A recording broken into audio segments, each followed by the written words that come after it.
ఓవరాల్గా చెప్పాలంటే ఆంధ్రప్రదేశ్ భవిష్యత్తు అనేది ఇక్కడ మనకి చాలా క్లియర్గా కనిపిస్తూ ఉంది. ఆంధ్రప్రదేశ్ భవిష్యత్తు అనే కన్నా ఆంధ్రప్రదేశ్ తాలూకా ఆత్మగౌరవం అనేది కూడా ఒక మాట చెప్పుకోవాలి.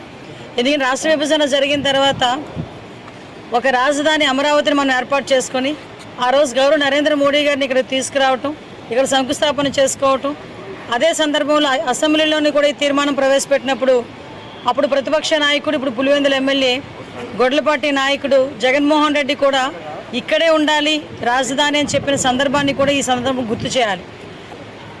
నేను గత 10 సంవత్సరాలుగా అమరావతి నిర్మాణం అనేది చాలా సార్లు మనం చూసుకోవడం జరిగింది. నేను క్యాబినెట్లో కూడా దీని గురించి ప్రస్తావించినప్పుడు అనేక అంశాలు ఇక్కడ ప్రస్తావించడం జరిగింది. అడ్మినిస్ట్రేషన్ బ్లాక్ అని ఒక ఏరియా అంతా కూడా అడ్మినిస్ట్రేషన్ పెట్టడం, అలాగే క్వాంటమ్ ఎడ్యుకేషన్ వ్యాలీ అని కొంత పెట్టడం, అలాగే మెడికల్ సైడ్ ఒక కొంత బ్లాక్ పెట్టడం, అలాగే క్వాంటమ్ వ్యాలీకి కొంత బ్లాక్ పెట్టడం, ఒక వరల్డ్ క్లాస్ సిటీ నిర్మాణానికి ఏ రకంగా ప్లాన్ చేశారనేది ప్రత్యక్షంగా నేను డిస్ప్లేస్గా చూడడం జరిగింది.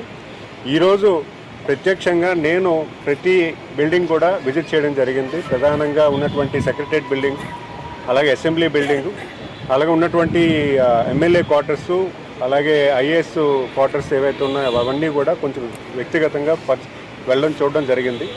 చాలా సంతోషం అనిపిస్తుంది. ఎందుకంటే విడిపోయిన ఆంధ్రప్రదేశ్ అప్పుడు మనందరం కూడా మన ఒక రాజధాని కోల్పోయామనే విషయాన్ని చాలామంది మాట్లాడడం జరిగింది.